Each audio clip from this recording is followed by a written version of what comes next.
Hello friends and welcome to the Coin Engineer YouTube channel. I will show you how to open an account and use Gate.io exchange in this tutorial. At the end of this tutorial, you will learn how to sign up, transfer or buy crypto, stake, open and close spot orders, margin orders, participate in events and many more options. Do not forget to subscribe to our channel and turn on the notifications to not miss out on our latest videos. Also, you can follow our other social media accounts such as our Twitter, Instagram and Telegram channels to keep up with the latest news and updates. Now, let's get started.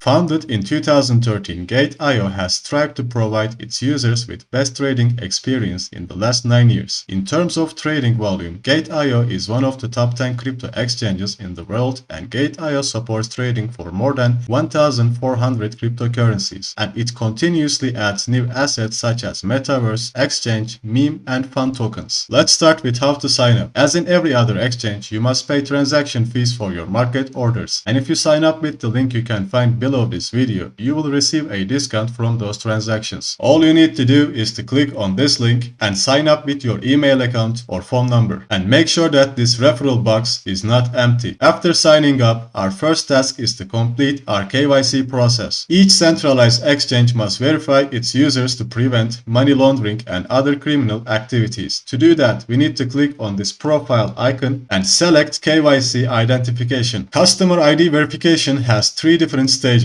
Each stage opens new accesses such as permission to daily withdrawal limits when buying new crypto assets, but you must unlock level 3 verification to buy crypto. You can verify your profile with your ID card, passport or driving license. For level 2 and 3 verification, you must upload several selfies and a personal payment receipt such as your recent internet bill. The verification process usually takes up to an hour, and after being done with it, you can start investing in crypto market. And the first step will be transferring or buying crypto assets. On top of the left side, there is a buy crypto button. There are 3 ways of buying crypto, but the fastest and safest way to buy crypto with fiat currency is to buy it with your bank or credit card. You can select which fiat currency you would like to pay and which cryptocurrency you would like to receive, and after selecting the fiat currency and the cryptocurrency, you can type the amount in here and then continue the process through one of these merchants. Also, you can transfer your fiat currency with P2P trading or bank transfers via third-party applications. After purchasing our first crypto asset, we can look at its current value from the wallet button. You can divide your crypto into several wallets such as classic account, which includes spot account, margin account, contract account, etc., or your portfolio margin account, which includes your cross margin accounts. To shorten the time and to see every asset in once, you can click on this funds overview button, and through this portal you can check every single account such as spot, margin, contract, etc. Spot accounts are specific for the spot market orders, and your cryptocurrencies are in your spot wallets. You can use this transfer button to transfer crypto assets within your wallets such as your spot wallet and your futures wallet. You can select the coin from here and then type the amount in this box and then click on this confirm button. We also have the withdraw and deposit options here. To withdraw crypto from Gate.io to another wallet, you can click on this button. You can select the coin you would like to withdraw, the network you would like to use, and the wallet address that you would like to transfer that currency. You can type the amount you would like to send in here and then click on the confirm button. If you are unfamiliar with the wallet process, you can watch our MetaMask tutorials. Let's say you want to deposit crypto to your Gate.io account or want someone else to do it. In that case, you can click on this deposit button. Again, select the coin through this box, set the network, and your wallet address will be ready. You can either send this QR code or you can copy this wallet address and use it for this kind of transactions. Now that we have completed our KYC and deposited our first cryptocurrency, our next step is to protect our account. Why? Since the crypto is in digital form, it makes it easy for hackers to steal your assets. After all it takes is one tiny mistake and that's it. All your hard work savings are gone within a minute. And the worst thing is that you cannot do anything about it. As setting a password only is not enough, you must have 2-step authentication set for your account to prevent that. This way, whenever you or someone else tries to enter your account or transfer assets to another wallet, you or the hacker has to complete a set of security code. codes. You will receive these codes on your mobile phones as a message and on your email accounts. Last but not least, it is always best to download an Authenticator and link it with your profile to prevent any risk. To do that, you can click on this profile icon and then select Security Verification option. Through this portal, you can activate two-step verification and your Google Authenticator. Now let's go back to the homepage and explore the prices option. As I said earlier, Gate.io supports trading for more than 1,400 cryptocurrencies, and you can access, observe and trade every single one of those currencies through the price button. You can see the daily market cap, Bitcoin and Ethereum dominance and the trading volume for the past 24 hours. Also in here you can see the trending coins, top gainers, new coins, loser coins and other categories. And to reduce the search time, you can type the coin name through this search box. Also you can see the latest price, 24 hours percentage change, 24 hours high and 24 hours low price, daily volume and the daily market cap for every single coin. And if you would like to buy or sell these coins, you can click on this trade button. Also, to easily search coins without coming to prices option, you can click on this magnifier at the top right corner and type the coin name on this search box. You can change the language and the currency through this option. You can change your background color from here. If you want to download Gate.io application, you can scan this barcode and you can change your color preferences for your candlesticks and the time zone. Now let's continue our training with the trade option and spot trading. Spot trading is the safest way of trading compared to margin and futures trading. Here we have the parity option and you can select which parity you would like to use and then type the coin name through this search box. For example, I prefer to trade in USDT parity, but you can change it to USD, Bitcoin or Ethereum parities. Currently we are on the USDT Bitcoin parity and what you see on the screen is our price graphic. On top of it there are time intervals where you can track your assets for different periods, starting from 10 seconds till 1 day. You can also switch this graphic to professional mode and use the technical tools. Based on their predictions, traders use this graphic to track if the asset price will fall or increase. Also, you can look at the current market depth as the total number of buyers and sellers. You will see the price point for each buy and sell orders that matters in the current market. And based on this data, you can predict if the market price will go up or down. You can watch our technical analysis tutorial to learn how to use it. We have the limit order, grid trading and time condition buttons in here. You must use the limit order button if you are waiting for a specific price point. You can type the price from here and set the amount. After setting up, you can click on this buy or sell buttons. In here we have the stop limit, and stop limit orders are must-use options. As I said earlier, the crypto market is very volatile, and since you cannot be on top of the computer screen all the time, you must set stop limit orders to reduce the chance of losing profit. For example, let's say I bought Bitcoin from 20,000 and expect it to increase to 22,000. But what if it doesn't? And what if I don't have access to my mobile or PC when it starts to decrease? For these types of reasons, one must always set stop loss limit orders. In this way, I can create a sell order at 19,500 and set a trigger for it at 19,600. If the price falls to 19,600, my sell order will open at 19,500. And also, if I want to take profit, I can do the same. For example, I can type the trigger price for 21,000 and I can open a position for 21,200. Again, when the market price touches to 21,000, my take profit order will be open at 21,200, and if the Bitcoin price increases to 21,200, the system will sell my Bitcoin on my behalf and I will make profits. Here we have the grid trading, and grid trading is a trading bot. You can either use it automatically or manually. On the manual mode, you can select how many grids you would like to use, but on the AI mode, the grid quantity is selected automatically by the trading bot. Also, you can access this option through the strategy bot. The time condition order is a time-based conditional order and requires a trigger price. And you can select the time validity for these types of orders. Here we have the order book to track the current buy and sell positions. Right next to it, we have the liquidity mining, markets, and coin options. You can provide liquidity for the listing assets and lock your liquidity tokens to earn passive income on this platform. Soon we will come to that through the earn option. On the markets option, you can see the listed exchanges for the coin that you're searching for. The coin button, you will have a brief information about the coin that you're searching for. And if you scroll down a bit, you will see the open orders, order history, and trade history dashboard. Here you can track your data and also cancel your order requests. Now let's continue with the margin trades option. You can either use these boxes or select margin trade from here. I prefer these boxes because that way I can easily access them. Leverage trading is any trading that involves borrowing borrowing money or otherwise increasing the number of shares involved in trade beyond the number of shares you could afford when paying in cash. And for that reason, it is much easier to lose money. For example, if I open a $100 worth of long position at 3x margin, the system will buy $300 worth of Bitcoin or any other token in this list. Since I don't have $300, if Bitcoin price falls only 33%, I will lose my position and get liquidated. Losing money in margin and futures trading is this much easy, and for that reason I suggest you to stay in spot trading until you figure out how the market works. Also, you can watch our futures tutorial on our channel to learn more about it. Besides the risk factor, the order types are the same as the spot market. Here you can track your risk rate, total balance, and total debt. In margin trading mode, you can loan money from the Gate.io exchange and later pay it with interest. You can transfer your assets to your margin account by clicking on this transfer button. Here we have the cross margin, isolated margin, perpetual contract, and leverage tokens. The difference between cross margin and isolated margin is that if you are trading only one asset, in that case you can trade it on cross margin, but if you are trading more than one asset, you can use the isolated margin, because in cross margin, if you get liquidated in one asset, your whole balance will reduce to zero. But in isolated margin, if you get liquidated in one asset, since it's isolated, only that asset balance will get zero. Now continue with derivatives and the USDT future contracts. We can also access this option through this button. Futures trading refers to speculating on the price of cryptocurrencies without owning them. Like commodity or stock futures, cryptocurrency futures enables traders to bet on digital currencies' future price. Futures contracts on any underlying asset are derivatives of that asset. These contracts are bought and sold between two commodities investors, and they speculate about that asset's price at a specific date in the future. If you check the Bitcoin spot market price and the Bitcoin futures price, you will see the price difference and the volatility. Futures trading is pretty much the same as the margin trading, except you cannot loan money and you can open positions with a maximum of 100x leverage. But would you like to lose $1,000 in 2 seconds? Then this is the perfect way of doing it. But if you don't want to lose at least within 2 seconds, you can decrease your leverage to 10x or maximum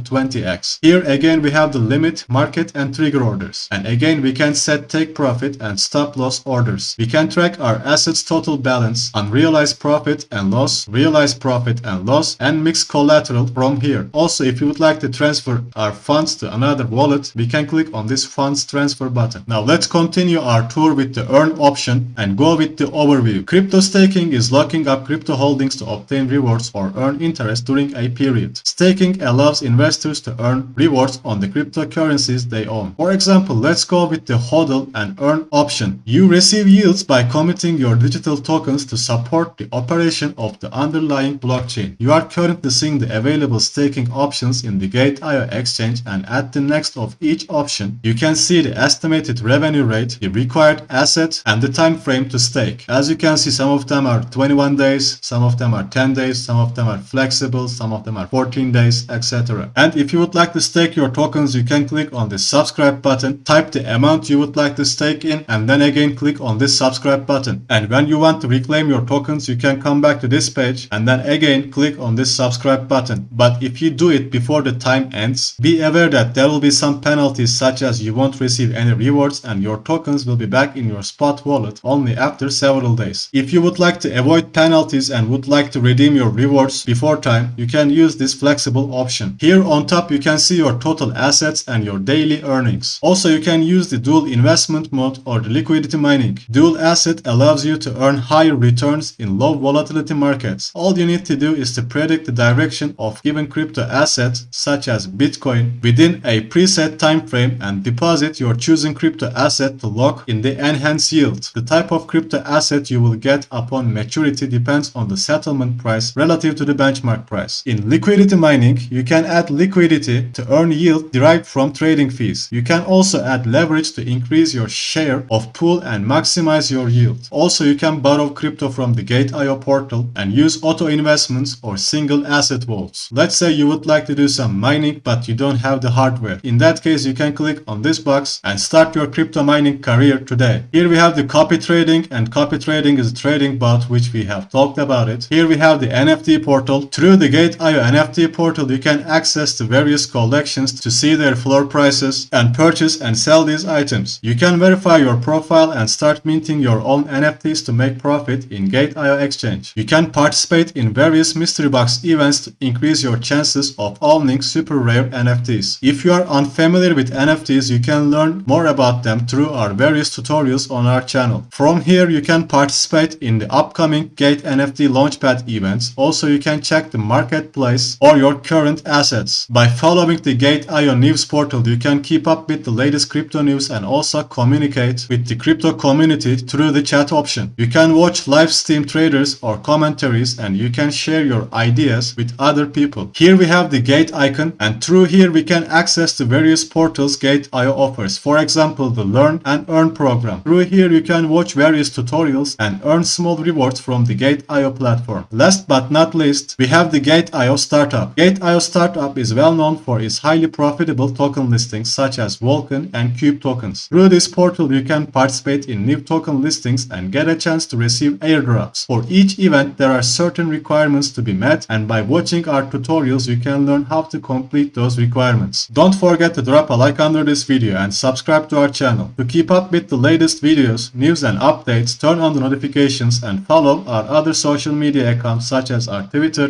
Instagram and Telegram pages. Thank you for watching and take care until next time.